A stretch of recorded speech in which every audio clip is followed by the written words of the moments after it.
Is there any hands? Cabello, can you help All me right, with? Rina, perhaps there's no hands as yet. Yeah, maybe just note the following ones that I have received through the course of the week. Ne? Okay. Uh, the first one, just a second. The first question was, is it possible to do the group activities individually? I think let's start with that before I go to the second one. Yes, you can do it individually, but then you must just state on top that it was an individual answer, because we have to know who is in the group. If you are all by yourself in your group, it's fine, but just mention it, then we know it was not a group activity, it was only you. All right, So thank you very much for that. So the answer is yes, you can do the group activity individually, but you must just state at the top that this was an individual effort. yes. All right, then the second question says, is it possible to do the course modules now and then do the internship at a later stage, or it's mandatory to do both simultaneously? Okay, the only thing is that we cannot find you competent for the course if you have not been registered as an intern estate agent. Because the procedure is that you have to be registered as an intern estate agent, and only after 1 year you can submit your logbook to the Estate Agents Affairs Board. That is your practical.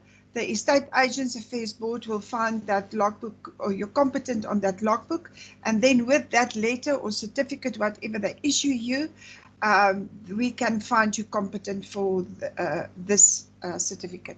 So that is the procedure. So I assume, well, this is now just out of my thumbsuck to say that if you haven't been registered as an intern estate agent, we can only then give you an attendance certificate for this. That's something we'll have to take up with the moderator.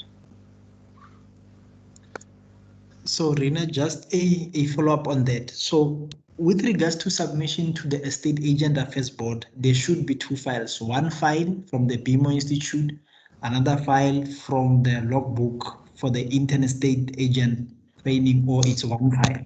No, no, Cabello. To the Estate Agents Affairs Board, it will only be your logbook that you hand in there.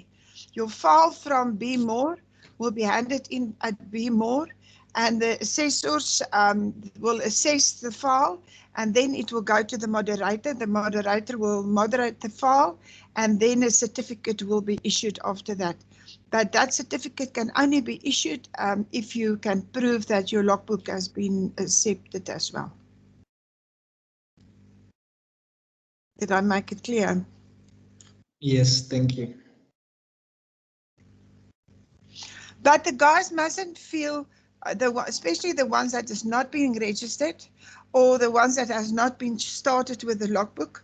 As we carry on, we will talk about that as well, and make sure, or contact each and everyone and make sure about the logbook and the submission of that.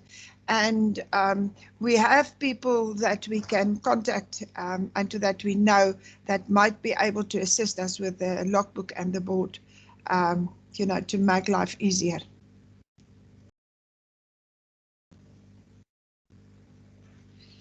So we can actually, you know, assist with that as well.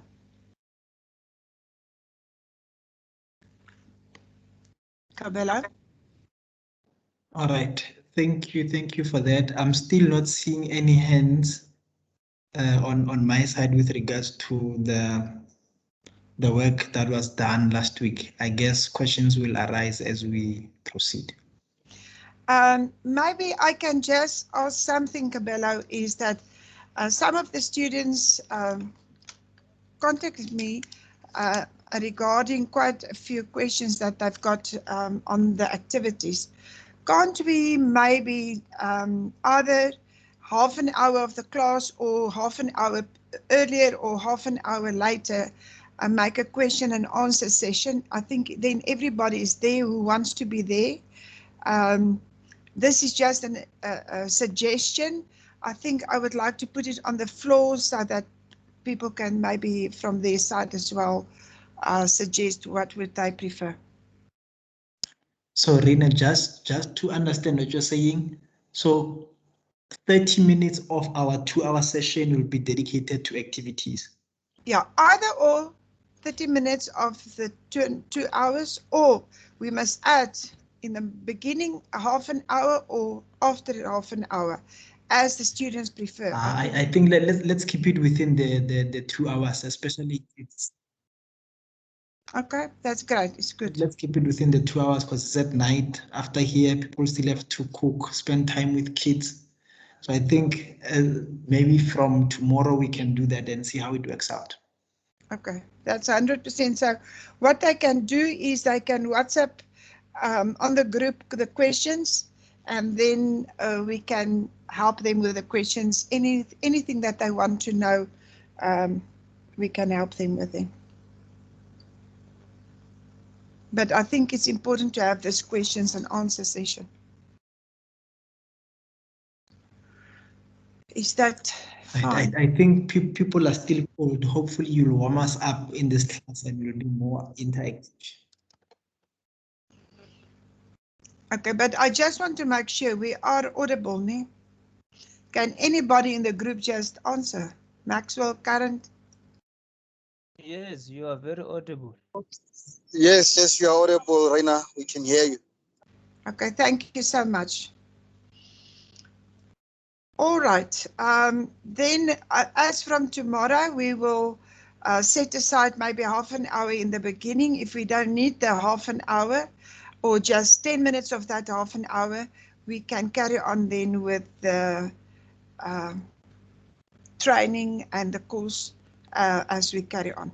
So please, if there's any questions, feel free to WhatsApp it to us. It's easier if we've got it and then we can just answer as we carry on.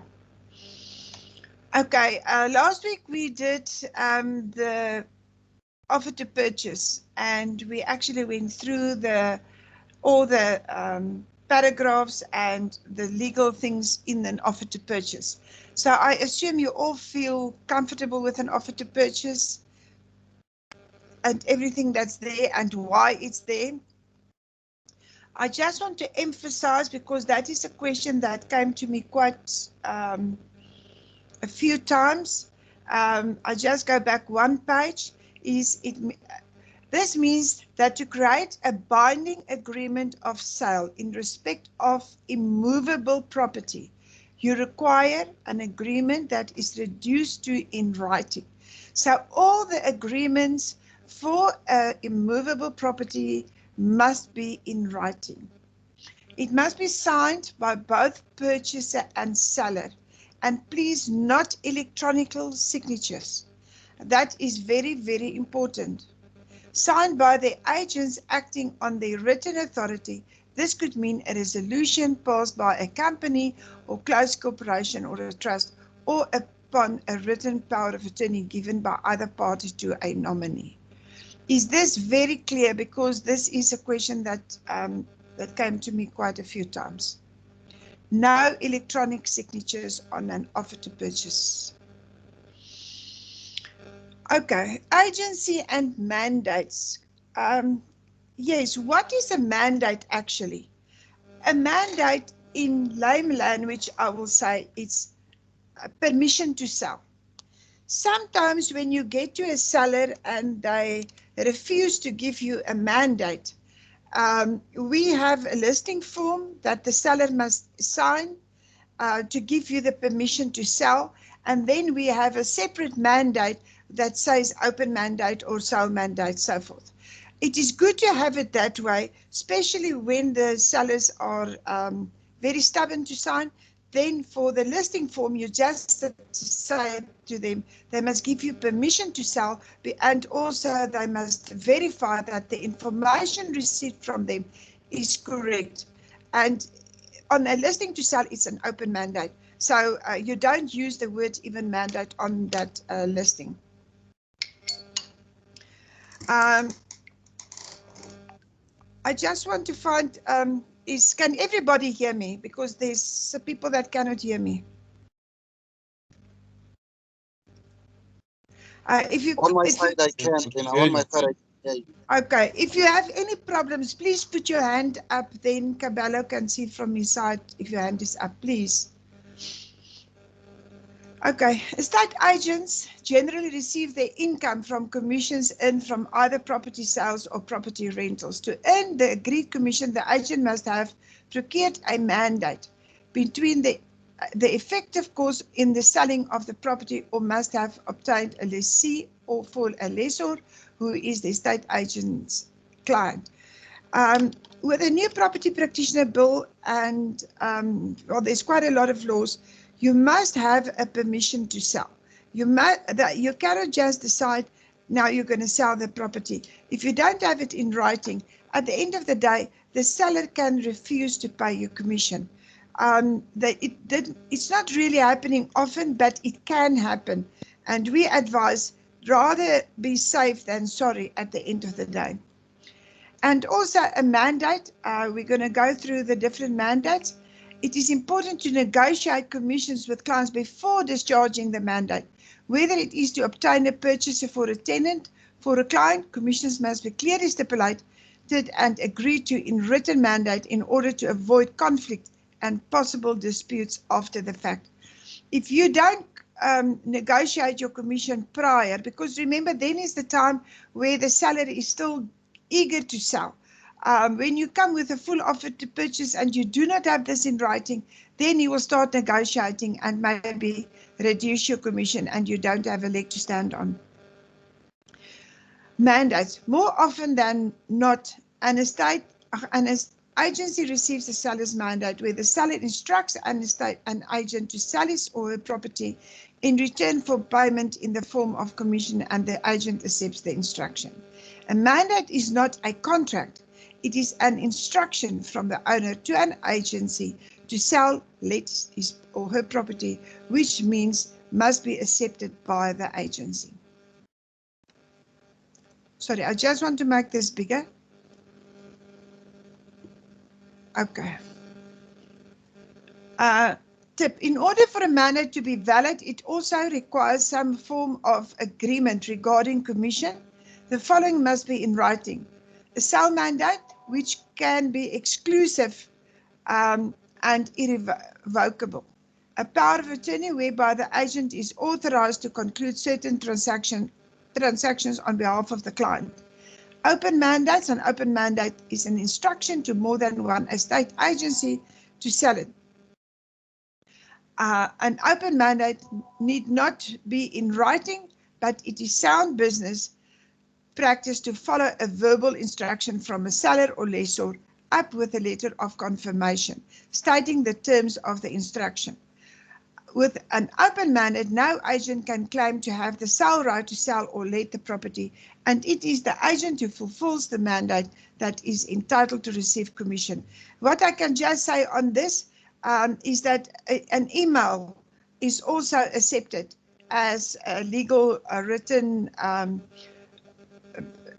authority to sell the property. So if the seller wants you to sell his property, he can even send you an email and confirm that he gives you the permission to sell his property. It's also accepted. Sale mandates is an instruction to an estate agent to sell or let, with the undertaking not to give the same instruction to another agency. Now, I'm going to just mention this out of my head. You get three different types of mandates. You get an open mandate, you get a sale mandate, and then you get a sale and exclusive mandate. A sale mandate is when you the owner gives permission to a specific estate agent or agency to sell his property, but also he can sell his property by himself as well. And a sale and exclusive mandate is when the seller gives the mandate to sell, but only you as the estate agent can sell that property. Not even the seller will be permitted to sell that property. Any questions on that?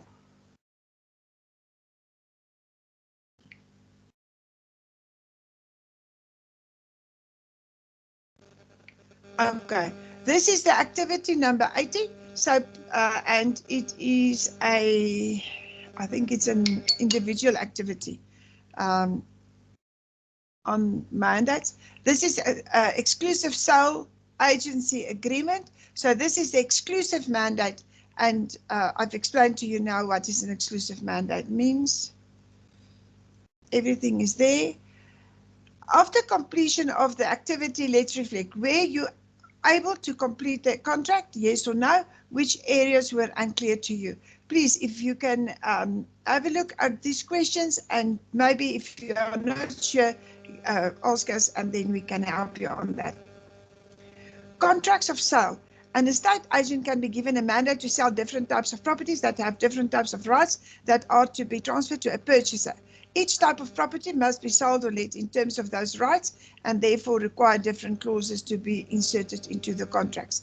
The sale can be pertaining to a freehold property, a community scheme property that is sold in terms of the Sectional Titles Act, fractional ownership rights, use rights in terms of share block schemes, a cluster housing or retirement scheme. The sale may also deal with options and preemptive rights. These are discussed more fully below. I just want to ask, this is just a general question. Who knows what is fractional ownership? Can you maybe help me there? Anybody that's prepared to take it on? You're welcome to talk.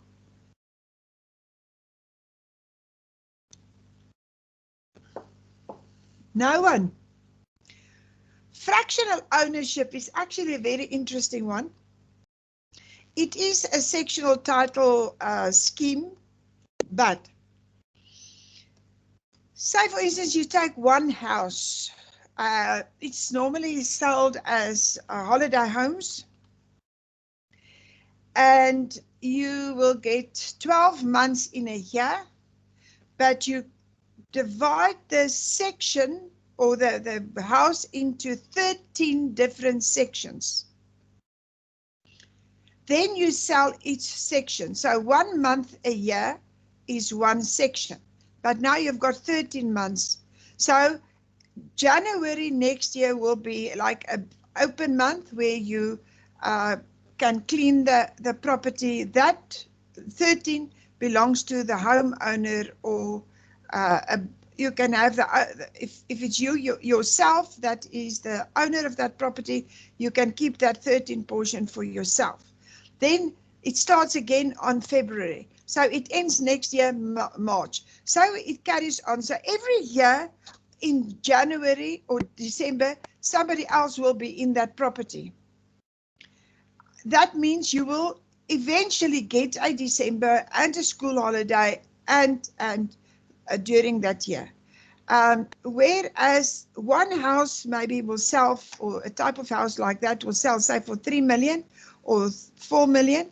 If you sell it on a fractional title, maybe you sell it, say, 600 Rand for a fraction, times 13 gives you more than 6 million.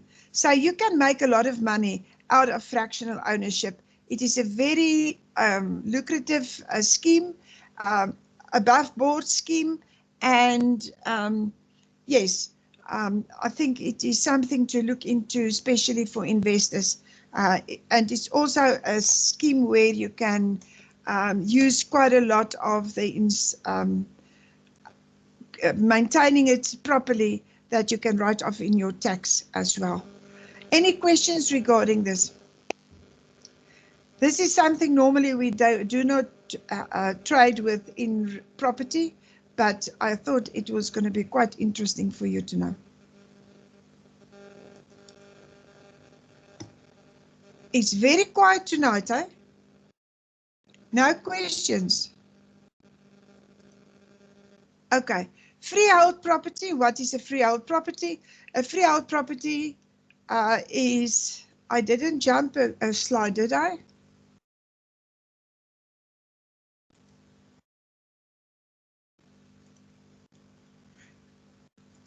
No.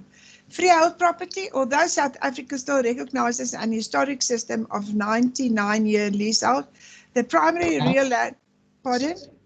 There's a hand by Current. Current? Hello, Rina. Hello, Current. Yes, yes. I just wanted to inquire on the issue of the mandate. Remember, in the first place, you indicated that a mandate is actually not a contract, but it's an agreement. So I just wanted to check with you how binding is the mandate agreement. For an example, let's say I actually embark on a sole mandate with a seller, and then all of a sudden another agent comes in and sell that property, though I've got a sole mandate with the seller. I mean, how binding is it? What kind of a penalty, that must be incurred by the seller? That agreement is very binding. In fact, if the seller goes ahead, if you've got a sole and exclusive mandate that we advise you to take, and make sure all your paperwork is in order, you've got your FICA documentation, so all your paperwork is 110% in order, then it's very, very binding. You can claim your commission and the seller can be liable for double commission. Meaning if he wants to allow another agent to sell on his own, he can pay that agent commission. You don't fight the agent.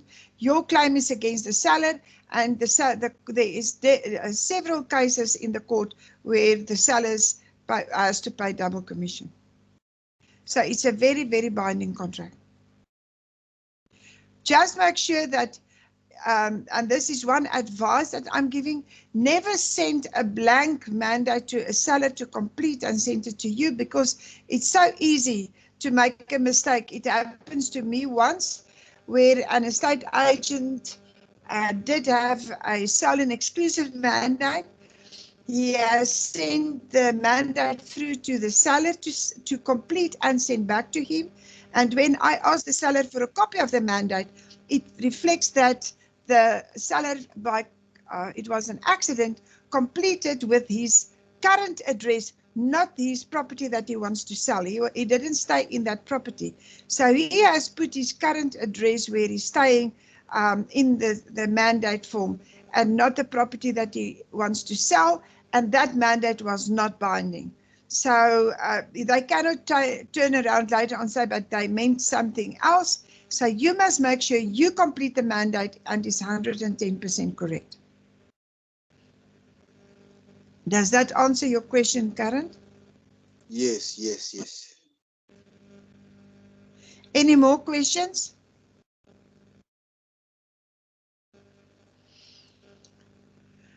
Okay, so a freehold property means, in terms, it's freestanding house. It's a structure on its own plot or ground with its own earth number.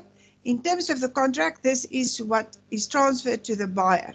Such a written contract must contain the essential terms, the parties, the property, the price, in order to be enforceable.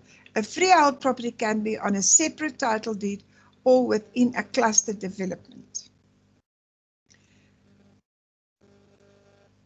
Sectional title schemes came into being to meet the need for occupants or higher density residential dwellings to take direct ownership of their units. A title deed usually refers to a specific piece of land, usually with some or other building constructed on that land, which is in actual fact the real subject matter of any purchase agreement. With sectional title schemes, the sectional title deed refers to the actual unit in or a portion of the building, as well as a particular share of the common property, or not the actual land upon which the building is erected. Sectional title schemes are regulated by the Sectional Titles Act, together with the schedules, rules and annexures attached to that act. Sectional title, just to give you an indication, freehold property, when will you say is a freehold property? It's when your boundary line is 2 meters or more.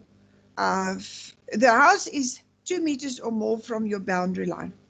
Now you can get where they do an application for relaxation of the boundary line. We are not talking about that now. We're talking about the general terms. So in general, that must be the case where your boundary line is 2 meters or more from your house, and then it's full title.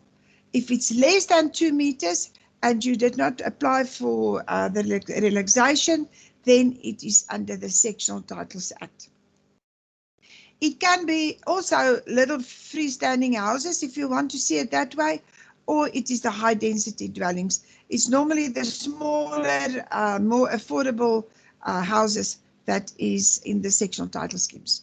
But however, it can also be plots. I know there is some 1 hectare plots that's in the sectional title scheme. It depends on the rights that the original owner applied for, what has been given to him. A title deed usually refers to a specific piece of land.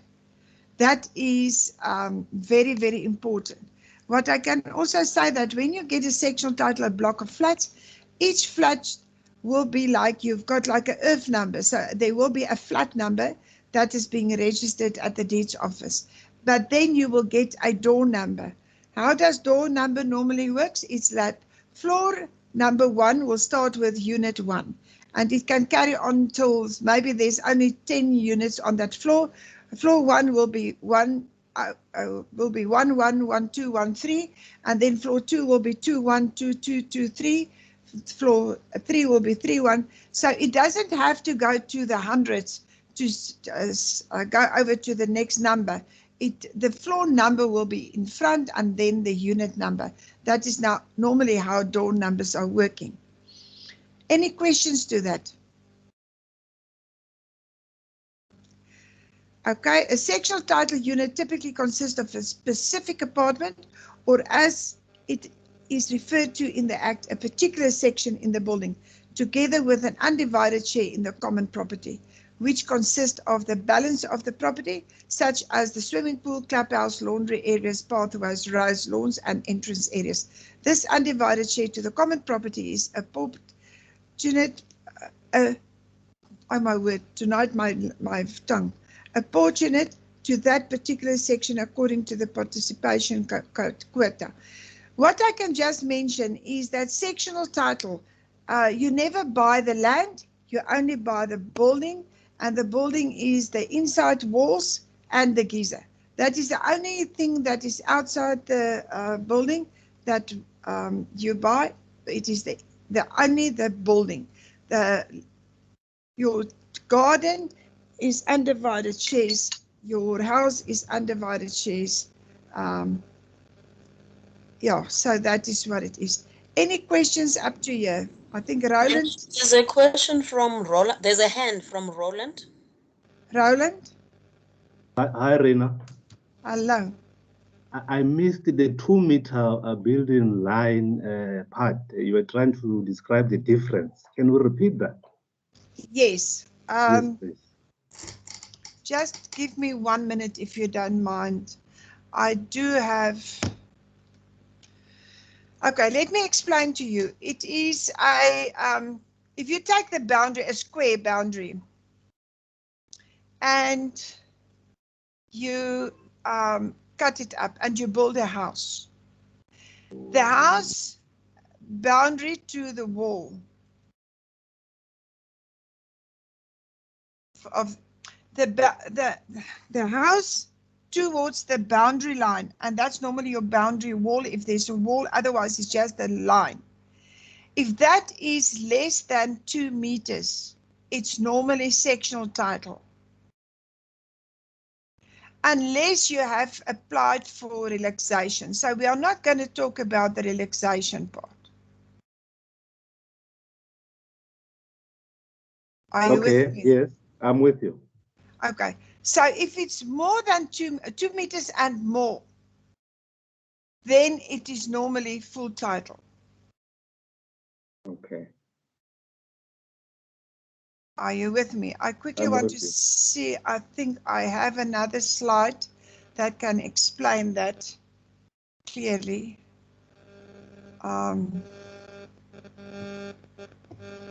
I just want to see, sorry for this now. I did not think I'm going to use this.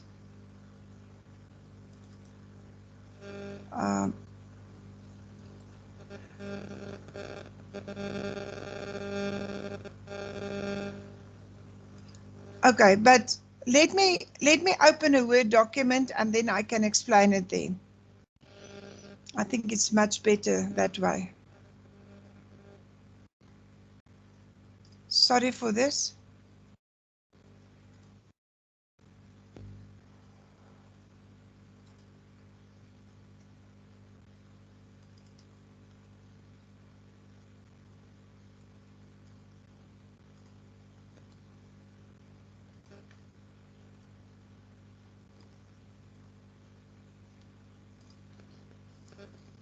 Okay, let's put two, I'm going to just draw here. Let's put, I'm going to use the text boxes.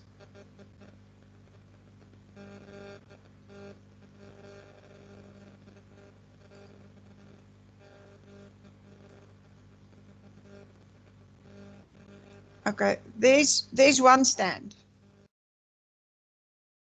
Can you all see that? Yes, we can. Okay. And there's the other stand.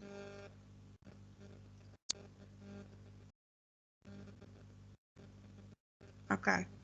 Now we're going to build a house.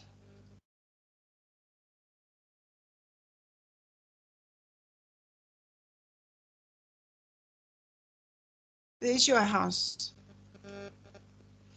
If that house, let me just color it in with something with the shape format. Shape for, let's do a color. Okay, so there's your house. If the meter line between there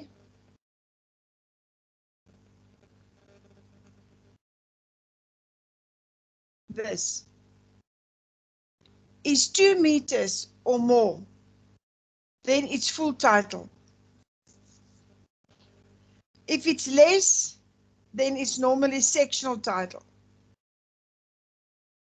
But as I say, that there can be maybe an option where they applied for relaxation, but we do not talk now about the special features. We talk about the norm. Now, for in case if you get a property where it's closer than the 2 meters, my word, come.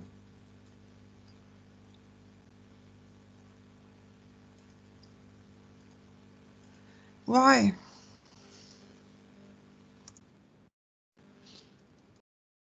Let's take this one. So it's 2 meters there.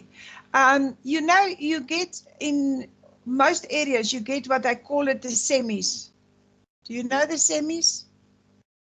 It's one stand divided and the 2 properties are close to each other. Sometimes it's adjoining each other.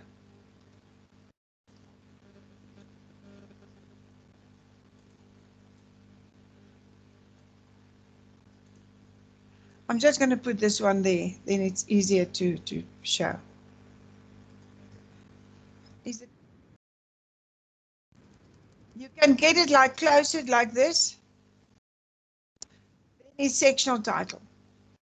You can also get where this property is adjoining this property.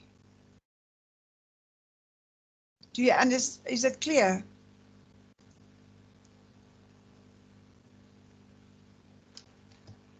Can somebody just answer, please? Yes, it's clear. We can see. Okay, so you can see it can either be adjoining as well. My picture is not that clear, but yes, it can join. That is what I call the semis, and or you can get the flats. Then it turns to the flats. So it's a 2 meter, but this we talk now about the freestanding properties. And when you get one piece of land that's being divided into different, then it is sectional title as well.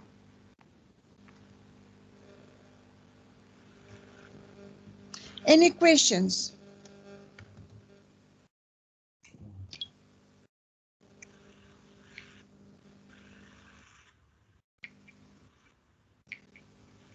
Any questions? No one questions? Okay. What we will do is I will get my other slideshow and we can also put it up tomorrow evening to make it clear. I know there is load shedding in several areas. So if anybody doesn't understand very well, we will make sure that you know everything that will come up. Because also in our area, the load shedding is going to start. Okay. The owner of a sectional title unit owns a particular section from the inside of the section outwards up to the middle of the interior wall, the middle of the dividing floor, the wall of ceiling, as the case may be. Most of the inside that section must be maintained by the owner of, and the portions to the outside of that section by the body corporate as it is part of the common property. So if it is a flat, for in case, you only own, we always joke and say the inside brick is yours and the outside brick is your neighbor or the body corporate. And the roof is the body corporate, but the ceiling is yours. So that is in short what you purchase if you purchase a sectional title unit. Is sectional title clear for you? Management of a sectional title complex, the owners of the individual units of a sectional title scheme all comprise the body corporate and that particular complex. This body corporate comes into being on the day of the developer transfers the first unit to a new owner in the complex. The body corporate manages the affairs of the complex and usually appoints a board of trustees from amongst themselves to conduct the actual management. More often than not, the trustees outsource the management and accounting functions of the complex to professional property administrators. Sale of sectional title units. When a developer converts an existing apartment building with existing tenants into a sectional title scheme, the existing tenants have a first option to purchase their particular units. The right of the tenants are set out in the detail in the Sectional Titles Act and are discussed more fully in the unit standard market sale and lease property. A developer may obviously also build a brand new development comprising of sectional title units where obviously no tenants exist with rights of pre-emption. These units may even be sold before the sectional title register is open, but the developer is not entitled to any of the deposits paid by the purchasers, as these deposits may be kept in a trust account held by an estate agent or an attorney, until such time as the sectional title register has been opened and the units have been transferred to the purchasers. Where subsequent sales are conducted between purchasers and owners of sectional title units, the purchaser must receive certain information from the seller.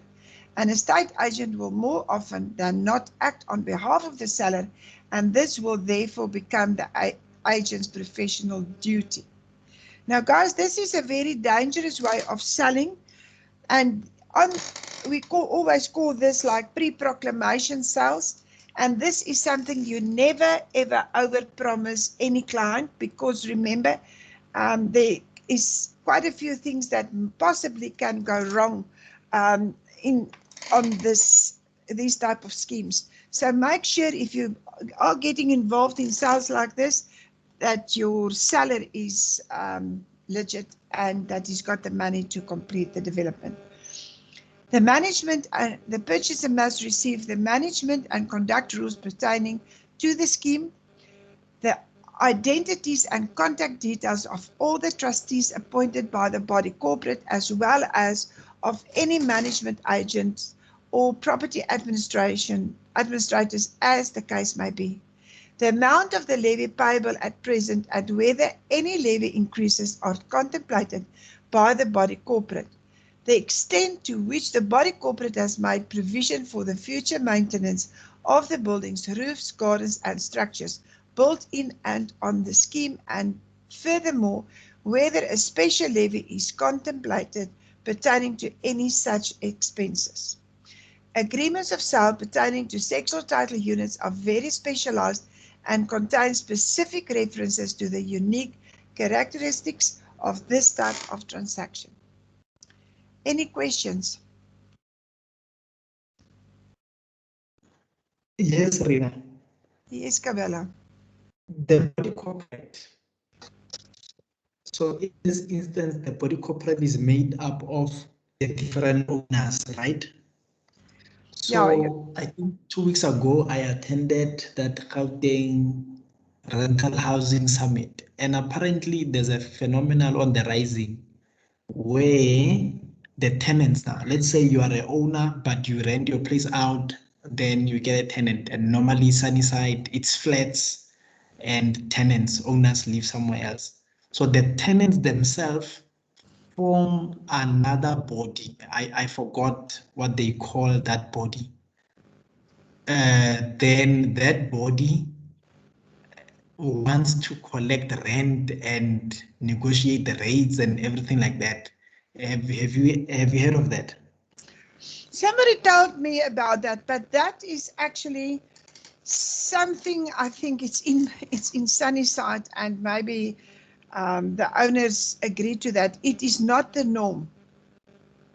The norm is that your body corporate manage especially the common areas, and like the security and the municipality for the common area, and also the rates and taxes. That is normally on what we call it the levy account. I think it's a money-making scheme if they appoint somebody else.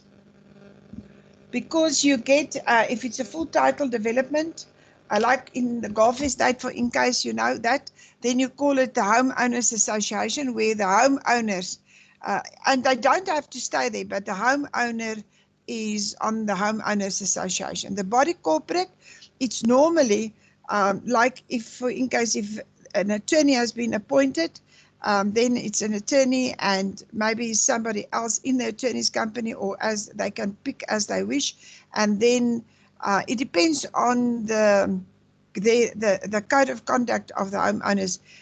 Then it's some of the owners inside the building that can be appointed as well. All right, thank you.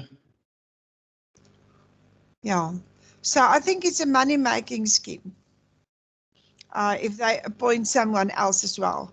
And also because you mentioned collecting rent, if it's an estate agent, then it must be an estate agent maybe that's collecting the rent and paying the municipality bills on behalf of the seller.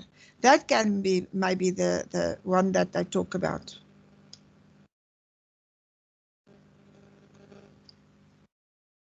Because anybody collecting rent, if it's more than 3 properties, it must be an estate agent. Any questions? I can't see hands.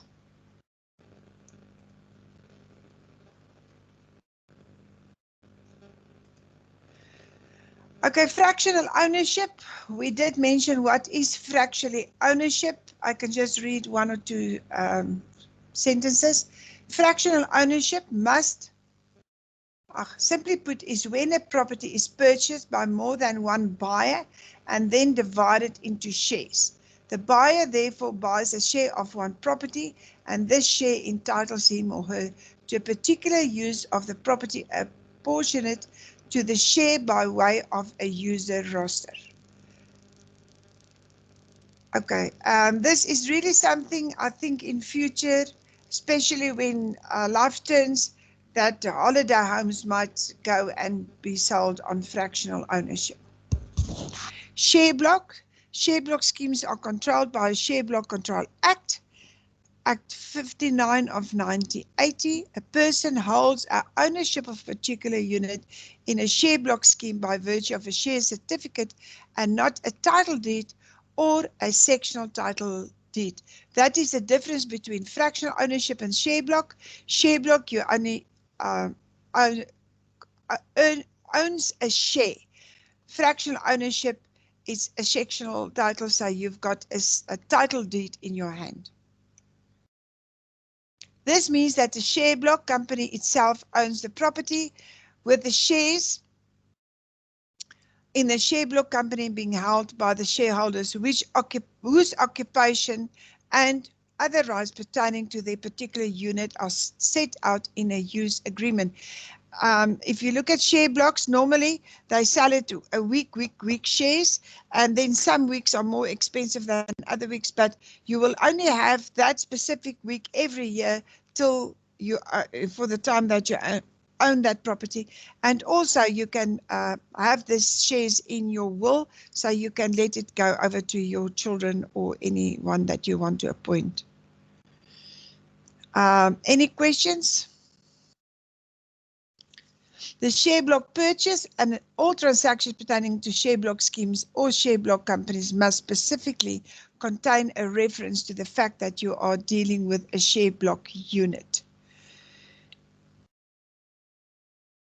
Important documentation on the effective date and of course against payment by the purchaser of the purchase price, the seller must hand over to the purchaser the following documents: original share certificates pertaining to that share block, a duly completed share transfer form, a written cession and assignment of the use agreement, a written cession of the allocated shareholders' claims, a copy of the latest balance sheet of the company, a certified copy of the resolution of the board of directors of the share block company approving the sale of transfer of the share block and the cession and assignment of the allocated shareholders' claims and the use agreement. Retirement schemes. The Housing Development Scheme for Retired Persons Act 65 of 1988 created new rights pertaining to, amongst other things, the occupation of special retirement villages, and for the first time provided satisfactory protection in respect of the property rights enjoyed by a retired person in this type of housing estate. The right of occupation, in terms of Section 7 of the Act, no person other than a retired person or the spouse of a retired person may occupy the housing unit in respect of which the right of occupation applies. The only exemption is where the written consent is obtained from all the holders of housing interest in the particular housing development scheme. For purposes of this Act, a retired person is any person who is 50 years of age and older. The right of occupation referred to in the Act only confers upon the purchaser the right to occupy a portion of a unit of a housing development scheme developed under this Act for the duration of the lifetime of that purchaser, or subsections to Section 7 of the Act, any other person mentioned in the purchase agreement, but without giving the purchaser the right to claim or obtain transfer of the ownership of that unit. This right is called a life right. Now, let me quickly explain to you about this life right. It is, I personally do not like it. Say, for instance, you as the pensioner, let's call it your pensioner, and you are more 50 years and older, is purchasing in a retired village with a life right option. And you pay maybe, say, 400,000 for this property. If you live, say, 8 or 10 years there, then you might be able to get back only, say, 40%. It depends on their rules and regulations, but 40% of the money that you get. So you paid for 400,000. 10% is 40,000 times 4, gives you 160,000. So they will pay back when you passed on 160,000 to your will. If it happens that you stay there for only 1 year, they will then, you might be paid back, say, 380,000 rand. So you will pay from your initial purchase price will decrease every year or every month as you stay there till it's a zero. They will not charge you extra, but then they will not pay out any extra money when you passed on.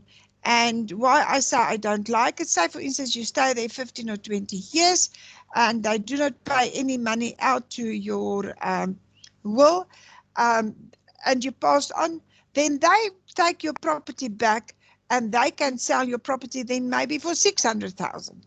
And that is the way that they make money, is that they stay in, the property is actually stays into their name. And you just get like a life right to stay there, and you pay for that money for that period that you stay there. Does that make sense?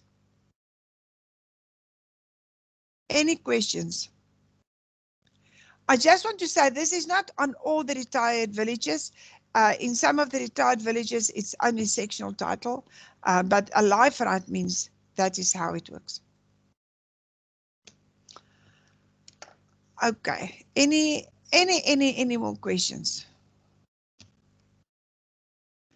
Formalities of the contract similar to the Alienation of Land Act.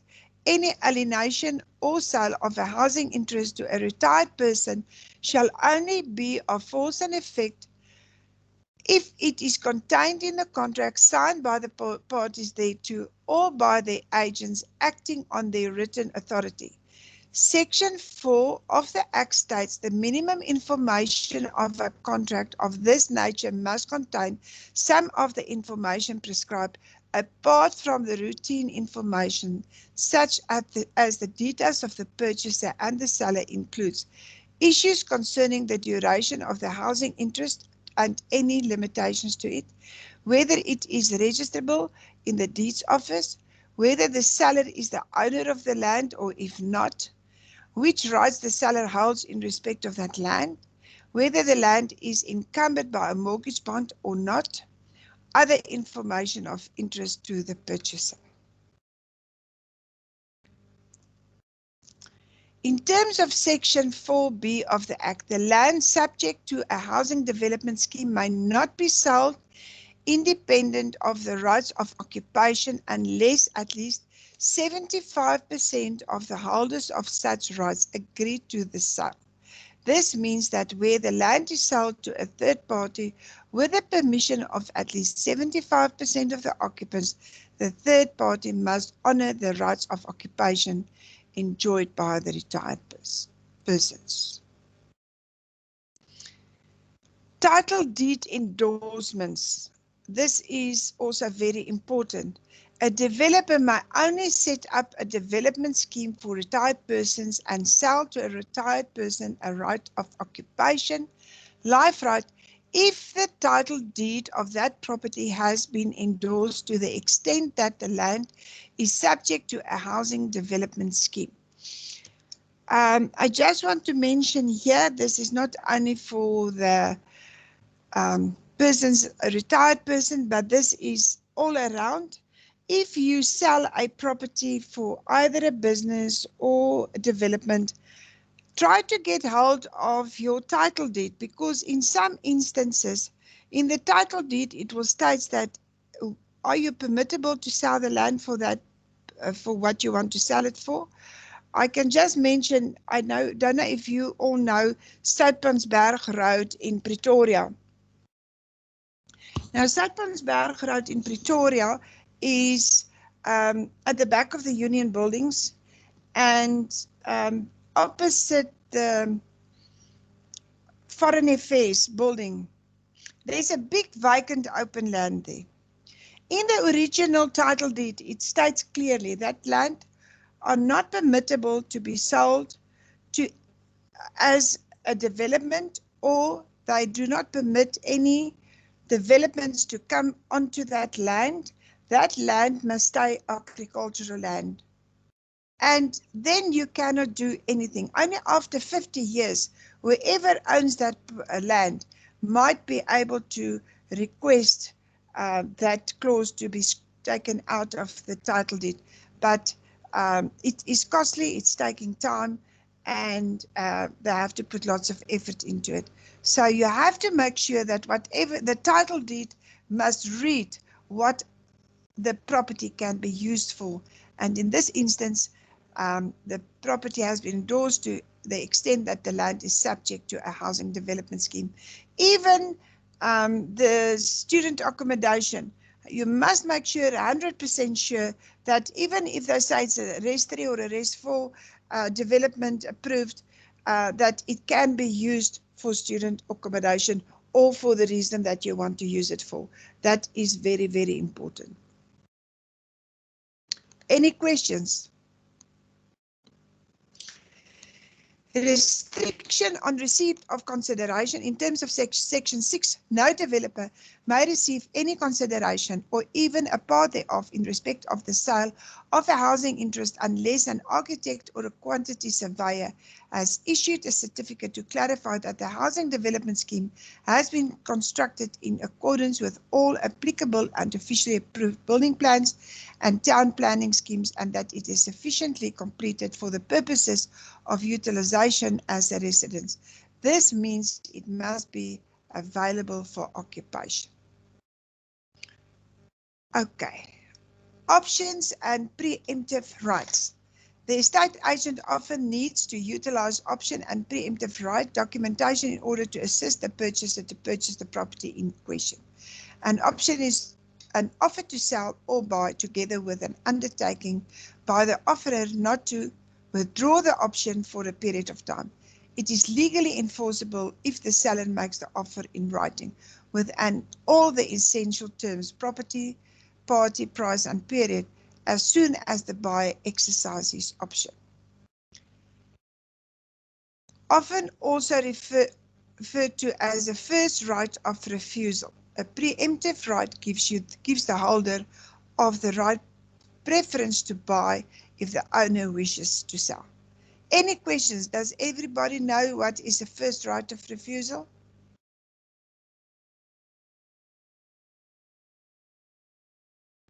Let's talk about this first right of refusal.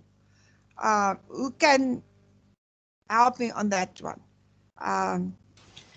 When do you use it? Rina, this Jaco is sorry, Jaco from Remax. Yes, Jaco, hello. First right of refusal, as far as I understand, is when somebody takes an option to purchase a property, but the property is still on the open market for anybody else to make an offer as well. Should that seller get another offer on that property, he will always go back to the first option that he had and just give that guy that made the first offer the first option to either come up with the money within a certain space of time as they agreed on the refusal, or at least give him enough time to counter the other offer. Yes, you're 100% correct. The more general place where we use this first right of refusal is when you lease a property to a tenant, and this tenant say, but I actually like the property, but I cannot buy at the moment, but you know, when he puts the property in the market, I would like to be the first one to know.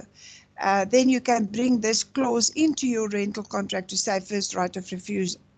That is the more common contract, how you use it. But you're 100% correct, yes. And then when the seller wants to sell the property, he can go to the tenant and say, listen, you've got 72 hours, as you say, to come up with a decent offer, and you know, if you can't buy, then we move on to the open market or something. Any questions to this regard?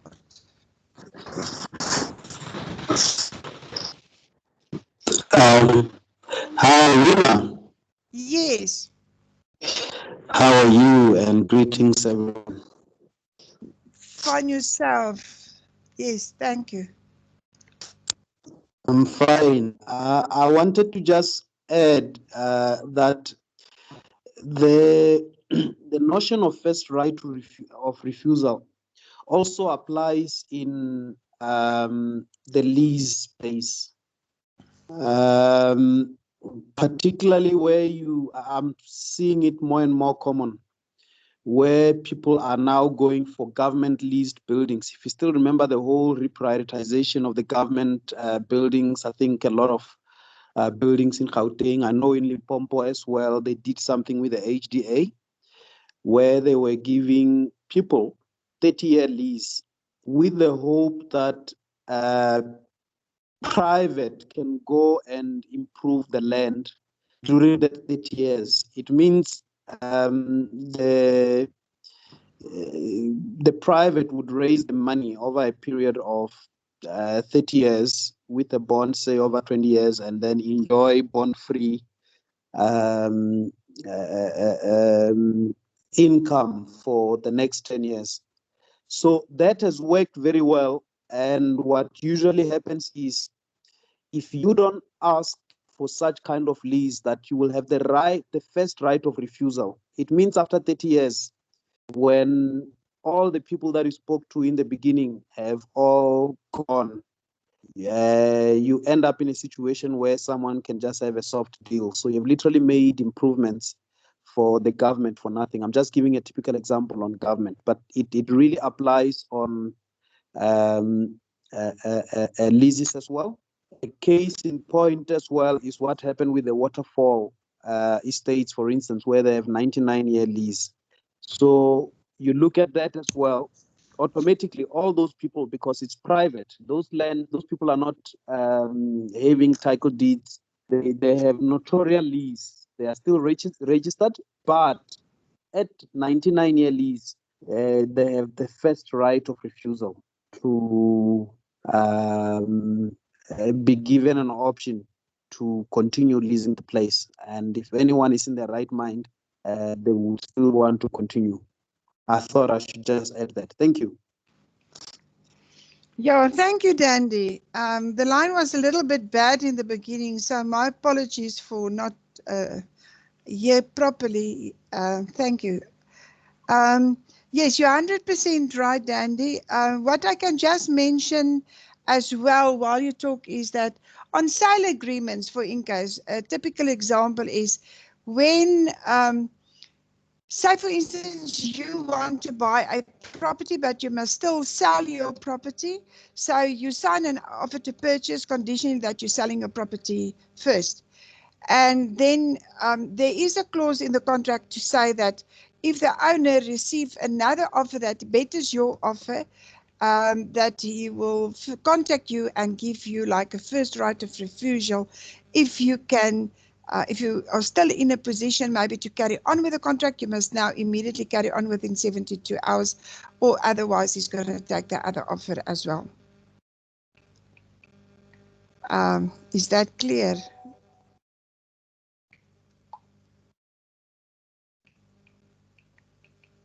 Yes, yeah. All right. Options and preemptive rights. An estate agent often needs to utilize option and preemptive right documentation. Sorry, Rena.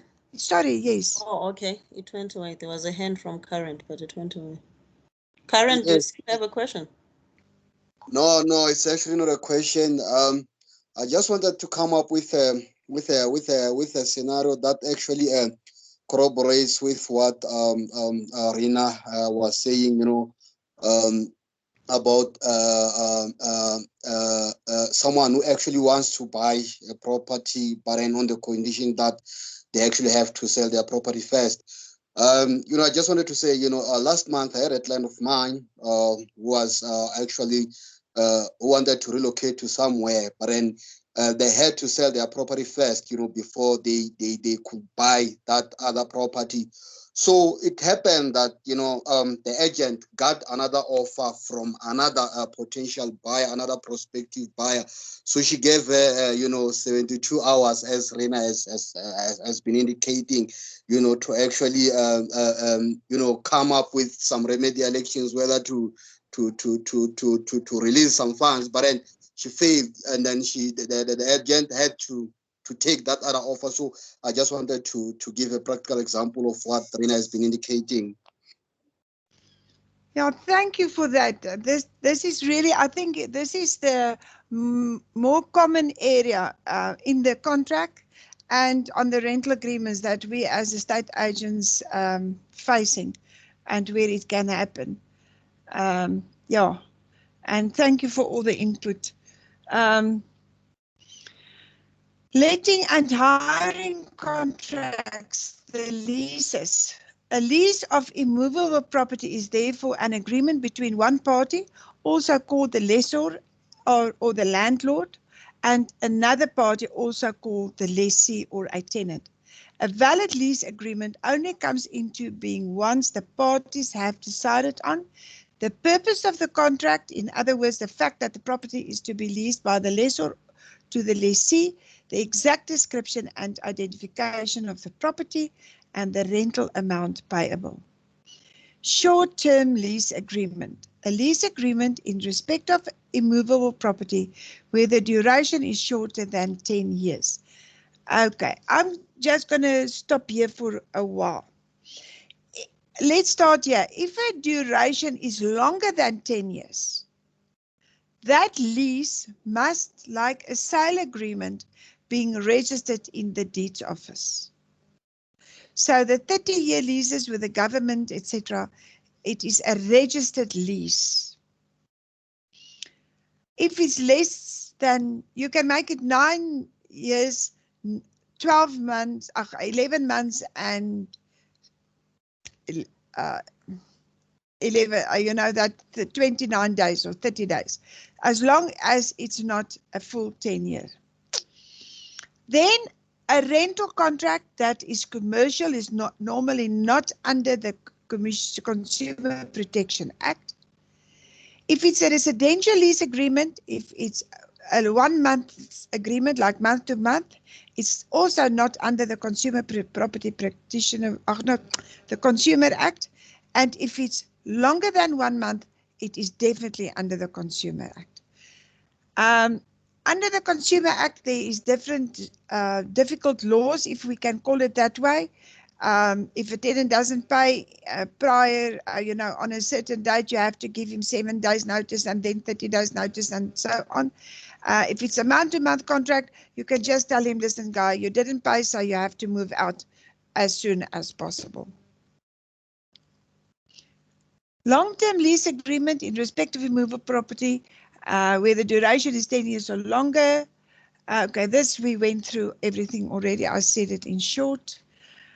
Now, this thing hier gaat voorkoop. Oh my word. I don't know why they haven't done a proper English word for it, but it works out. It says lease goes before sale if you do a direct translation. It means that if you purchase a property and that property is under a lease agreement, that new purchaser must honor that agreement. If that agreement is for 10 years, he must honor that agreement for 10 years, whatever the terms of that contract is. If the tenant decides now he's fine, he is prepared to cancel the agreement and move out, it's fine, but you cannot give him notice. That is the moral of the story. You cannot give him notice. That tenant has got full right to stay there for the full period, and you cannot do anything to him. The deposit, if you purchase the property over, must come to you, and it is very, very, very important to do a proper inspection prior you taking occupation of that property. And occupation means it's like ownership of that property. Each property must be listed and inspected to make sure that your inspection is similar than the previous managing agent, owner, or from whom you're purchasing the property. When the tenant moved in there, it is the same. Otherwise, the tenant can turn around and said, but I got the property like this and you are sitting with all the defaults. And then there's a group activity for hier gaat verkoopt. Okay, I'm not going to read all of that. Letting agent's duties. The letting agent must be able to advise the lessor in respect of the following aspects. The deposit. A lessor may require a lessee to pay a deposit. Deposited into the interest-bearing account with a financial institution with interest occurring to the lessee. Lessee may, during the period of the lease, request the lessor to provide proof in respect of the interest occurred on such deposit. Exception is where an estate agent acts for and on behalf of the lessor. Estate agents shall open and maintain a trust account into which the deposit shall be kept. Now, guys, this is always a fight. Interest on deposits. If you do, you can state it in your contract, and it's part of the Code of Conduct of the Estate Agents Affairs Board, is that the interest can also go to the estate agent. Not the agent, the agency.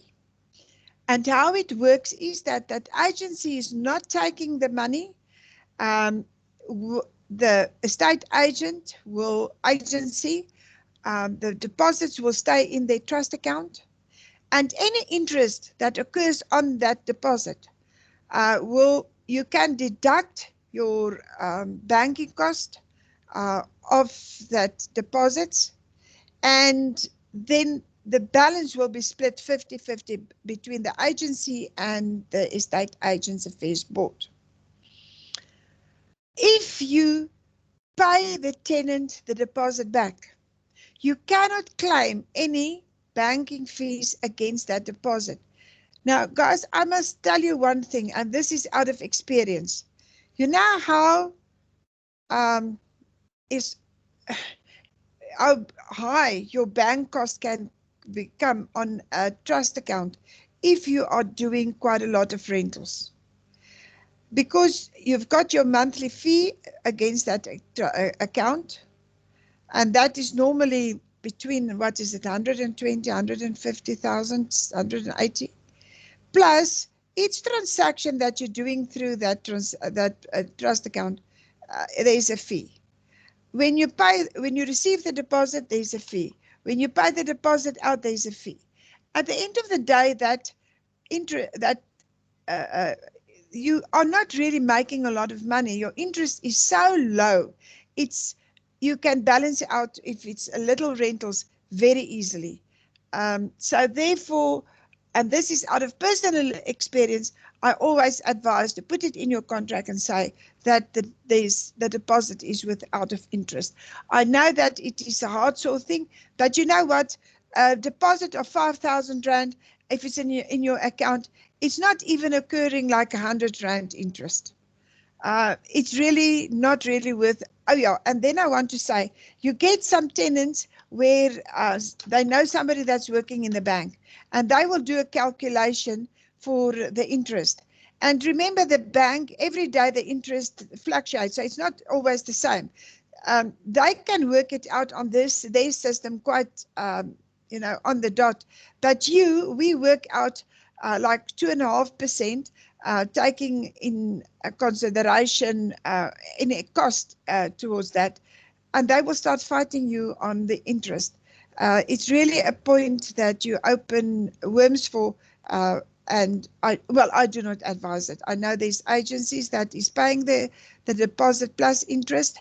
I think our PayPal or this company that we use, or most of us using for the rentals, they work it out with the interest. Yeah, but it's your choice how you want to do it. This is just my own feeling and personal advice. Stamp duty is a form of tax we are not paying stamp duty anymore. And luckily we are it's only on leases for 10 years and longer that we're paying stamp duty. Breach notices. Lessor must give notice to the lessee if the lessee is in breach of the lease agreement. Lessee to remedy the breach agreement within a specific number of days, following which the landlord will be able to allow a number of legal remedies, including the cancellation. And this is so important. You have to make sure that the tenant who you put in, sorry, any questions? Hello? Okay. You must make sure that the tenant that you put into the apartment will qualify to pay that apartment. Otherwise, you will have really big problems to get them out at the end of the day. Renewal notices. Most lease agreements contain a clause granting the lessee a right of extension of the lease period. Lessee must give the lessor notice of the intention to renew, sometimes months before the agreed expired date. Do you know of the arbitration clauses into a lease agreement? And if instead of running to the courts, because I've got a lease now where we with an eviction order, and it took us now with COVID more than 2 years to get the actual order served to the client. So it is very important that you make sure that you do have the option into your contract that you can either go to court or for arbitration. Any questions? Sorry, I'm reading this off the slides now because it's difficult not to do it because the slides covers most of the information that we must tell you. It's not things that we can just skip. Any questions?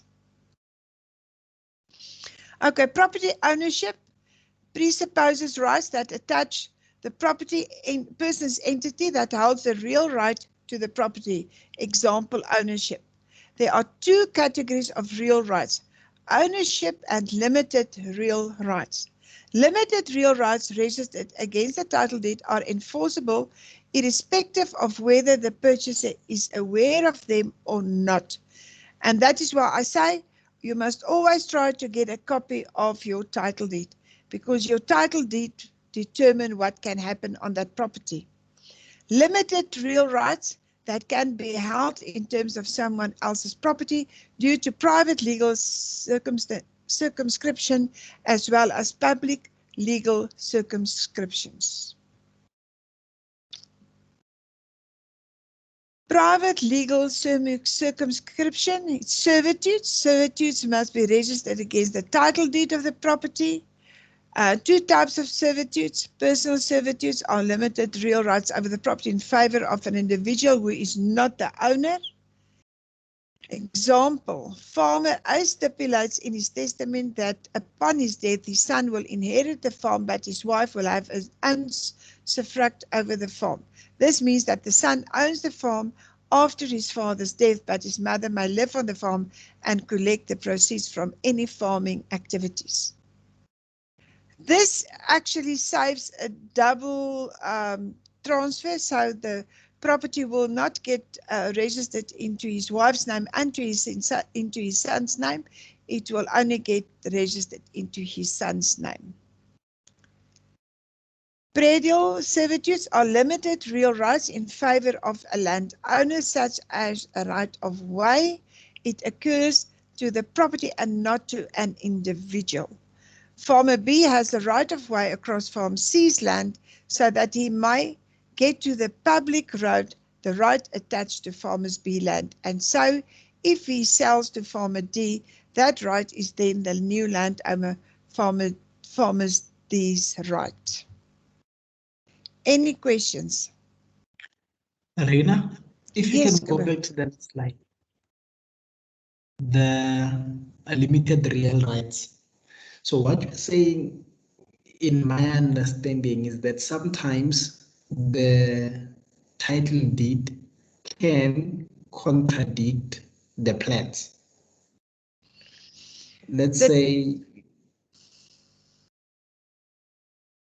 let's say on the plans, for example, you have asked for, like you're saying, if it's not a sectional title, it must be 2 meters from the wall and everything like that, right? But then you ask for that extension to make the wall big and everything like that. Is it possible that now you missed something on the title deed and one day the government council says, oh, by the way, you have to move back a bit because the title deed says so and we want to, let's say, make a road or something of that sort? I can't think of a good example now, but my point is, can the title deed contradict the plans? Yes, in the way of the title deed is always right, if I can call it that way. Just to use a lame example, but I think it can make it clear. Say, for instance, your town planner did not read the title deed properly, and it was not even read properly by the town council, and you applied for a residential 3 rights, and they approve your rights. When it comes to the point where the attorney wants to register that rights, then the deeds office will say, oh no, your original title deed said it can only be utilized for low density instead of high density. So then you cannot register it, then you can't do what your intention was, even if it was approved by all the authorities. Your title deed is like your Bible on your property. It's always right. And you can only do what stands in the title deed. Does that make it clear? Yes, it makes it clear. Thank you very much. There's a Current. Current? Hello, Rena. Hello, Current. Yes. Rena, in the first place, you indicated that, in the sectional titles, you only own the interior, but then you don't own the outside of the property. So I just wanted to check with you if, if this can also be attributed to limited real rights, in sectional titles, whereby you own, the inside, but then the outside doesn't belong to you. Sometimes you can have people, walk past via your door. So, I mean, can we attribute it to limited real rights? Yeah, not really, because your limited real rights means that whatever is in your title deed, it's the truth. That is what you can use it for. Maybe they like for okay, let's say it this way. You cannot permit or not allow people to pass your door if it's sectional title, because there's a passage and they've got like a right to walk there. Maybe they haven't put into your title deed that you can use carport number 6. But now you think you've only got a common carport, but you can use carport number 6. So what's in your title deed is what you can use. Or if that carport is not put in there, nobody can chase you off that carport if it's not in anybody else's. Does that make sense? I'm confusing myself on that one, actually. Your limited real rights is, the moral of the story is, what's in the title deed is law. If it's not in the title deed, you cannot do it. The example that I'm using from Res 1 to Res 3, I must say it is not a common thing that it will happen, because the municipality and the town planners are working quite strictly with that. I think the real right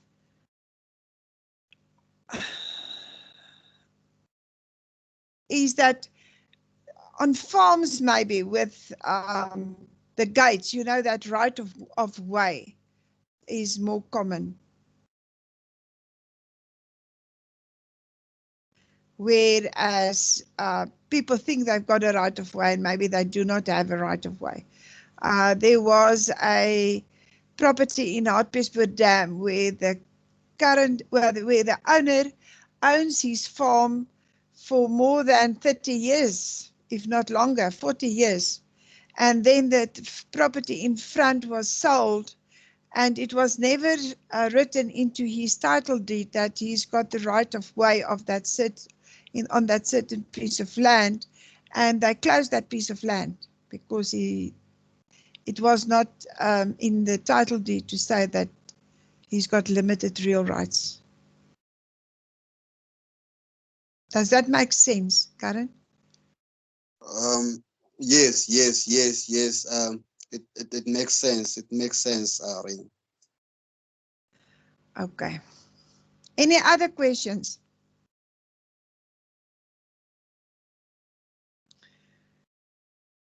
Okay, private legal circumscription. Servitudes, do you know, you understand the servitude thing? You get different types of servitudes, your personal one, and the predial servitudes. There's servitudes, let me see what's on the next slide, is your sewer system in a suburb. You've got your sewer. That is a big thing because your sewer is running from the one property to another property. And sewer is always at your back, most of the times at the back.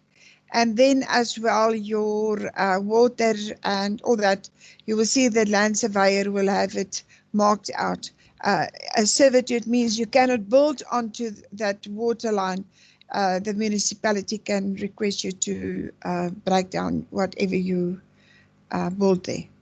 You understand the servitudes? You know about servitudes? Any questions? Private legal circumscriptions, mortgages. Mortgages are limited real rights with a creditor, most often a financial institution. So they will write into your title deed or onto your title deed, it will be like an addendum where your financial institution registered a bond against your title deed that you owe them the money and that they can pay it back. You can even go to a first bond, a second bond, or a third bond, but your first bond, your financial institution must give permission that you can take out a second bond. You understand that? Property taxation. When property is purchased, sold, or owned, taxes are payable by the purchaser, seller, and owner. When property is purchased, the buyer is liable for transfer duty in terms of the Transfer Duties Act in the event that no VAT, sorry, it's 15% now, this was still when it was 40%, is payable. If the seller is not a VAT vendor, the transaction will be subject to transfer duty. Value-added tax is payable in the event that the property being purchased is a supply made by a vendor. Transfer duty will therefore be payable by the purchaser. Example, Property Holdings Pty Limited is not a VAT vendor and owns a farm in Limpopo. The company sells the farm to a purchaser who is a VAT vendor. Is VAT payable by the purchaser? No, the test is not whether the purchaser is a VAT vendor, but whether the seller is a VAT vendor. In this instance, the seller is not, so the purchaser has to pay transfer duty. Is that clear to everybody? Because this always confuses a lot of people. Okay, In terms of Section 18A of the VAT Act, a purchaser and a seller of immovable property are both registered as VAT vendors. The transaction can be zero rated if the property is capable of being a financially independent enterprise, in other words, a going concern. This means that both parties must still account for the transaction in their VAT returns, but no VAT is actually paid and the purchaser is not liable for transfer duty. This is when you sell a going concern and the purchaser is also can take over the property from the seller. It can be also VAT implications. When property is sold, the seller is liable for taxation on profits, income tax or capital gains tax is payable depending on whether the gain is deemed to be revenue or a capital gain. While the owner possesses the property, he, she or it is liable for payment of rates and taxes in terms of the municipal property rates. Section 64 and 65 of the VAT Act states that any price quoted by the seller must indicate whether the price is exclusive or inclusive of VAT.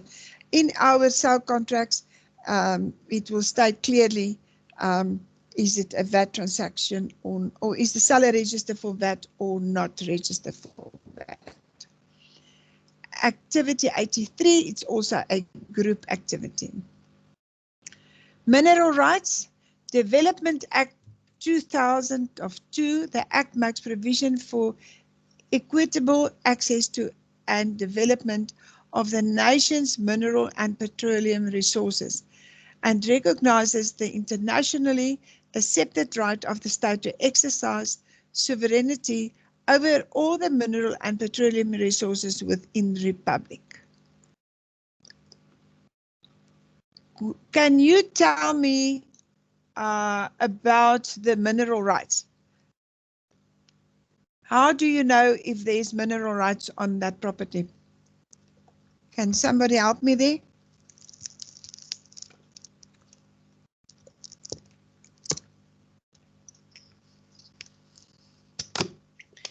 Like the deeds office, there is a mineral and petroleum titles registration office. And normally the attorney who is doing the registrations of the property is supposed to contact them, and this is mostly or commonly used when you sell agricultural land. And then I will make sure that to whom does this rights belong to and what is the cost that you have to pay. And that doesn't mean that you become the owner of that right.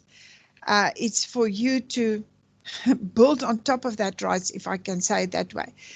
We do get it a lot, especially in Hartbeespoort. I've sold quite a lot of properties where you have to pay the owner of the mineral rights a percentage of the rights, although you do not own that rights. You never become the owner of that rights. You can just say they make money out of you, that's all. Control measures. Control measures are either found on the title deed or in terms of structure and or development plans created by the local authority in order to protect the welfare of the community and the environment. The town planning schemes indicate the land use allowed in a particular area. Restrictive conditions of title are conditions registered against the title deeds of all the urban in a particular area that restricts the manner in which the urban can be utilized. The town planning scheme contains the following prescriptions: use zones, floor area ratios, coverage, density zones, height, parking prescriptions, building restrictions areas. We will do this in detail in one session. This is for residential 1. What we will do in a session will cover from residential 1 to residential 4, and we will explain how you calculate all the restrictions. Legislative provisions relating to property titles and their registration. The system of property registration is governed by the Deeds Registry Act of the purpose of the Act to ensure the security and indisputability of a property owner's title of the immovable property. Surveying of the land. In order for immovable property to be transferred from one owner to another, it must be registered in the deeds office as a separate unit or have its own diagram attached to the title deed. Land can be subdivided into smaller portions, and the Land Survey Act 8 of 1997 provides that the Surveyor General must examine and approve all diagrams. The Deeds Registry Act. The Act is founded in the following principles. Every land portion must be capable of being identified. Each portion of land in South Africa must therefore be depicted on a diagram that has been drawn up by a land surveyor. Each land portion can only be acquired by means of registration in the deeds office. Registration in the deeds office is regarded as notice to the whole world that the real right has been legally transferred. Registered rights can only be cancelled by means of a court order. Every deed must have a reason for transfer. The person transferring the property into the name of another must be in possession of the title deed. Only a conveyancer may prepare a deed of transfer. A sequence of succession must take place when transfers are effected. In the event of a tripartite agreement taking place between the buyer and the seller, third party who is to become the owner, the buyer will be held liable for transfer duty if he or she receives payment in order to cancel the first agreement. Now, the old tripartite agreements are not, you are not allowed to sell like that anymore. You can still sell like a tripartite, but each buyer must pay their own transfer duties. That is law and important. Limited real rights like servitudes require a deed of cession. Only the owner of immovable property can allow a mortgage bond. The owner can be authorized a conveyancer to act on his or her behalf in order to transfer ownership. The title deeds of a particular property can be inspected by any person, as these are public registers. Common law and legislative provisions affecting the competencies of natural persons and legal entities dealing in immovable property. Now, this is quite a lengthy one as well. Cabello, I'm just wondering, can we start with this, or can we maybe take questions? There's only like less than 45 minutes left on my watch. If I start with it now, I'm not going to finish. Cabello. It's all 15 minutes left, Rina, not 45 minutes. How many? 16 minutes, Danny. Yeah, time 101.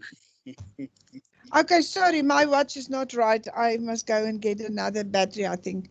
Sorry for that. Now, 60 minutes. Must we carry on? We can pause here and take questions, Rina, so that you can start this fresh. Yeah, I think so. So, any questions up to here? There must be some questions, please. It feels to me I'm talking all by myself tonight. Current? Hello, Rina. Hello. Any questions? Just do a thumbs up question. No, it's not like you're talking alone, Rina. You are just clear tonight. Everybody, just understand you properly. Just ask any question, anything, even if it's not related to this, as long as it's okay. Let me ask, Rina. Remember, you've been talking about land, weather, mineral resources. So by the time you're talking about that, it came to my mind that what if I actually happen to occupy, or should I say, I happen to buy a certain portion of land, and then by the time of buying that land, nobody realizes that it contains some of the mineral resources. So I just wanted to check with you. I mean, as the owner of the property, you know, do I stand to be compensated in case the government can realize that there are mineral resources in that portion of land I've purchased? This is a very interesting question, and I'm actually very happy that you asked it. You know what happened in the early 90s or during the 90s? The government gazetted and instructed every landowner to claim the mineral rights. There was a period that was given for them to claim the mineral rights. If the mineral rights was not claimed in that period, that mineral rights belong to the government. So if you buy a piece of land and there is mineral rights and the seller from whom you purchase it did not know that he was supposed to claim the mineral rights, then unfortunately that mineral rights belong to the government. Now, the sad thing is the government can come and claim the mineral rights, but then they must pay you out for the land. Remember, they only own the mineral rights, they do not own the land. And luckily, although we have lots of minerals in South Africa, you know, they have to prove that your property is rich on that specific mineral. So yes, you will get compensated if one of the questions that you ask. But unfortunately, you cannot claim the mineral rights if the original mineral rights was not claimed by the previous owners. Properly understood, Rina. Victor, I didn't hear a word from you. Any questions? No, I do not have any questions, Rina. I'm fine. Just like a thumbs up question. I'm sure up to now anything can come, should have come up, even if it's from the previous modules. Yeah, no, I think for now, Rina, like honestly, like I don't know. Okay, all right. Yeah. Maxwell? Hi, Rena. Sorry, before Maxwell, I think I'm not clear on how you answered the first question, right? Or maybe I did not understand the question. In my mind, it says that I identify a piece of land, and on that piece of land, no one has ever identified that there's minerals under there. Then I move in 2 years later while I'm playing soccer, I keep a stone of gold there and I say, hey, there's gold here. What happens in that instance where minerals have never been discovered before on that piece of land? Do I all of a sudden own those minerals, or what happens then? Unfortunately, Cabello, no. I think you can maybe try, but no. If the previous owner did not claim mineral rights, anything that is under there, whatever, even if you discover it now, it belongs to the government. You can maybe start and try, but I think they can say you can start with prospecting there, but they will maybe then ask for a percentage. All right, thank you. Pleasure. Maxwell? Yes, Rina. Any questions? I would like a clarity on the life regent option where you were talking about the period of 8 years where one will lose the money going to the will. Can you please repeat on that one? Okay, that is your life right. Yeah, life right, yeah. Yes, okay. The life right means you buy the right to live there. That means you do not have full ownership of that property. You will only pay for the period that you live there, and it works on a scale. So meaning the shorter period that you live there, the more money will be paid back to you. You will not get interest. There's no interest on that money. Like for in case if you pay 500,000 for this life right, let's call it that, and you only live there for 2 months, you might get out like 480. But if you live there for 10 years, you might get out like 80%, 20% of that money. So it's on a scale. The longer you live, the lesser you're going to get out, because it is like upfront payment for the period that you stay there, if you can call it that way. Oh, okay. Vanessa, current. Let's ask Vanessa first. Hi, Rina. Hello. Yeah, can I just respond to Gabelo there? The question on the mineral rights. Yes. Okay. Yeah, so in that case, if he finds okay, I'm a geologist by profession, and I do a lot of application for clients for such situations. So in a case that if he comes across the gold on his land, he has a right to go to the department and actually apply for the mineral rights. Then he will have the title deed, if you can say, by full ownership for the mineral rights on his land. Currently, he will only have the surface rights, but he has a right to go apply, and you follow the DMR procedures so that you can get the ownership of the minerals on that land. Then he can mine his gold. Okay, thank you for that, Kabala. Now you've got the answer on that as well. I know somebody, maybe you can help me on this one then, that also found a diamond. It was in, not Kimberley, just outside Kimberley area. And then the government turns around and say that now that minerals belong to them. And they give him a permission to mine, as you say, but he has to pay them a percentage for everything that he's selling. Is that overall what Kabala will also do with his gold, maybe?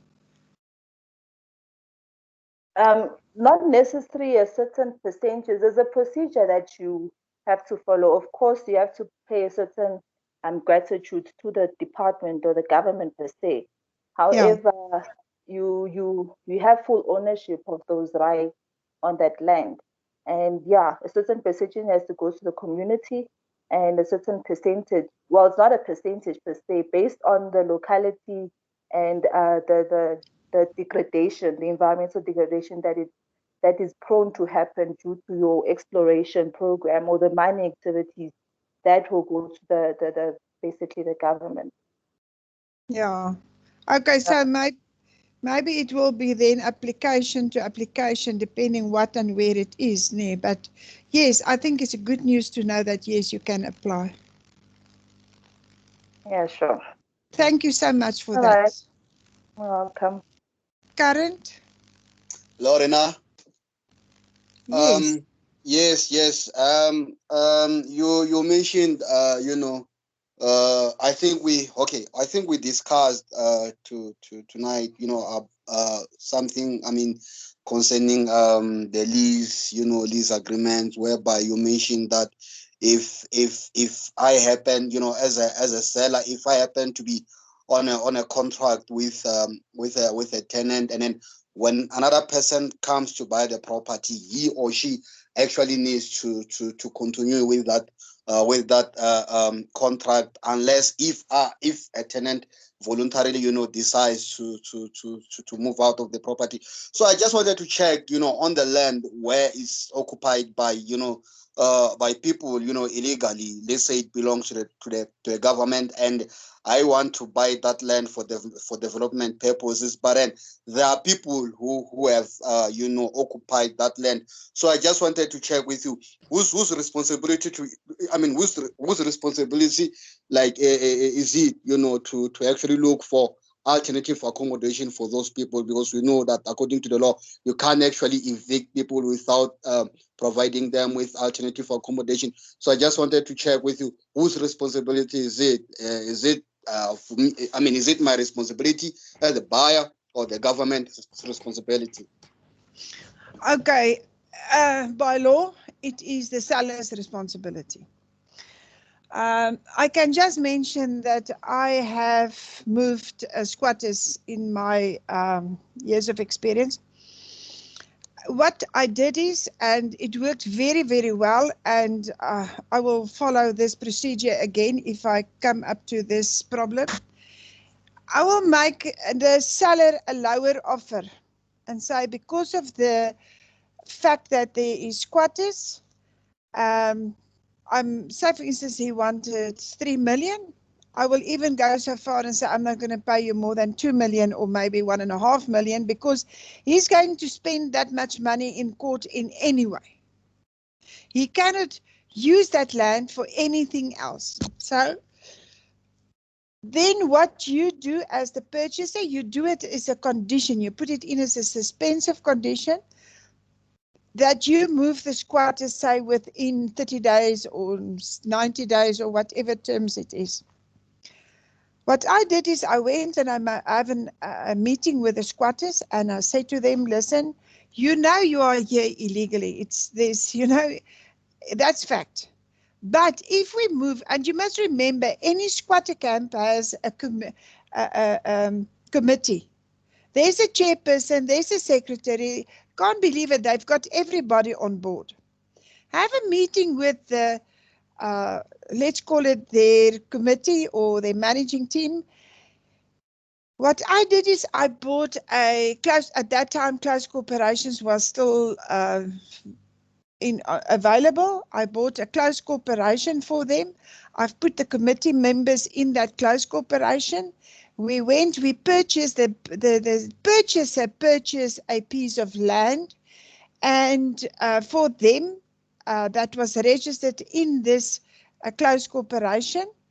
And I can assure you, if you've got the committee eating out of your hands, you will never have a problem moving that whole squatter camp as is. We set up a specific date when we move them. The purchaser came in with trucks. We helped them moving them properly with no fight at all. And we set them up on a nice piece of land, which they choose. When we found the piece of land, I took them there and asked them, will you be happy? And they say yes, because remember, they must sign as purchasers. They sign as purchasers. My purchaser is only paying for the piece of land. And they were so much willing to do so. And they move everybody there. So yes, by law, it is the seller's responsibility. You can fight the municipality to help you, to give them alternative accommodation, and you can use lots of structures. But I can assure you the fastest way, the safest way, and the most peaceful way is for the purchaser to come in, negotiate with the seller, and buy them a piece of land and help them to move there. What we also did is, it was further away from the schools and shops. We even bought a taxi, and the instruction was clear that the taxi driver is not allowed to charge the current people, the squatters, any money to transport them.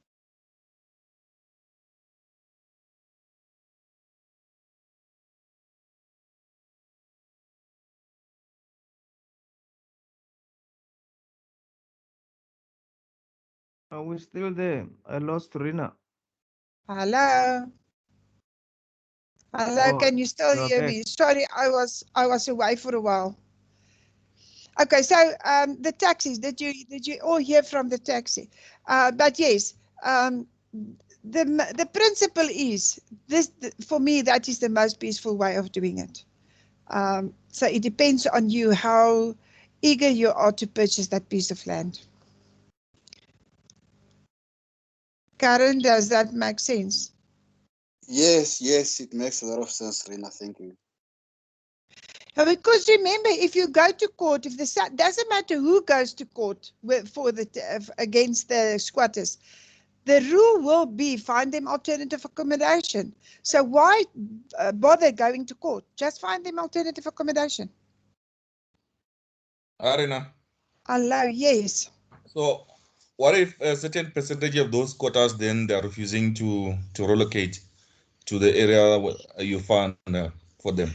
You give them a contract as well. That's what we did with a committee, and you sign conditionally that they are not allowed to or permittable to increase one more.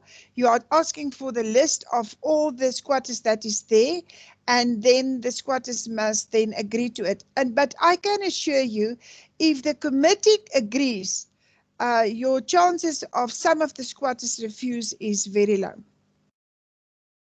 Because the committee is the main guys who you must get in your eating out of your hands. Oh, okay. Because remember, they are five. They are the shareholders of that property. They have to perform, because now all of a sudden they become owners of a property. Not all the squatters, they are becoming the owners of that property. And if you can get that clear in their mind, I can assure you, they will even beat the others up that doesn't want to move. Oh, okay, quite understood, Rena. But sorry, Rena, I just want to make a follow-up question. Remember, there's this other day, Numisa, once said to us, she was explaining, various ways of, gaining ownership to properties. And then she said, you can own property through, she call it,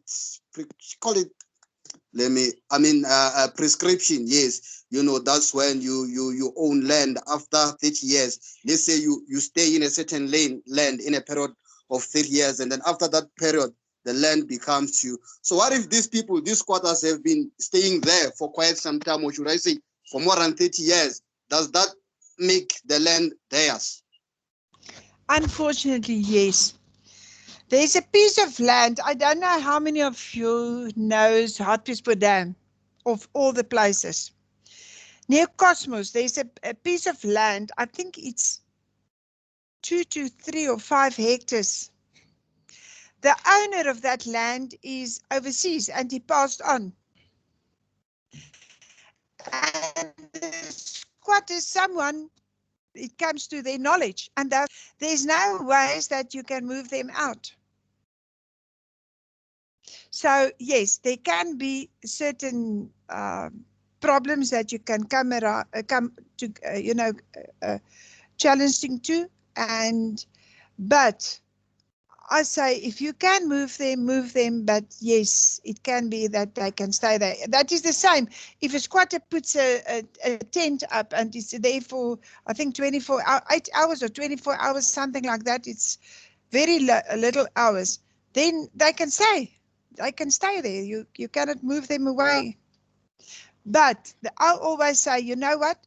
Peacefulness, for me, it's the best answer. Talk to them properly. In principle, if you can be honest, why is a squatter staying there? Let's take that squatter camp on the corner of Lanseria Highway and Hanstrydom. Is it Hanstrydom, the Lanseria road going into Randburg? Witkoppen, no, it's not Witkoppen, it's the other one. But do you know what corner I'm talking about? Are you referring to, is it Lion Park? Yeah, close to Lion Park, yes. Yes, I know the place, yes. Why are the squatters staying there? Can you tell me? Yes, it's through prescription. They've been there for quite some time. No, but why did the original, let's go back to the basics. Why did the original people move there? They do not have alternative accommodation. Just think of that whole area. Sometimes, let's say you take a squatter. Who is most likely being a squatter? I'm not talking about the lazy people. It is the mothers, single mothers with children. If you are let's call it a domestic worker and a woman, and you've got 2, 3 children, and you must now go and work any suburb close there. Isn't it better for you to stay there, being closer to schools for your children, being more available for your children, instead of traveling? Where is your closest township? It's an hour away. I've spoken to a few squatter camps committee members in my life, and the original squatters start squatting because they do not have alternative accommodation. You cannot move a big squatter camp. That's impossible. So you have to catch them while they're not that much. The squatter camp that I moved was 91 households. So it's also not too small. Rina, just a question before we close, because we are 8 minutes over now. Oh my last goodness. of Okay. 2018, on the news, right? Police were taking footage of, I think they call them TLBs, breaking down houses in Garangua, because apparently the land that they were on belonged to a university. Why did that happen if you can't move squatters out? I mean, and I'm talking about proper houses here, not shacks, as in double-story houses. People were established there. There were like nice roads, but they literally threw down all those houses. Like, what instigates that type of event?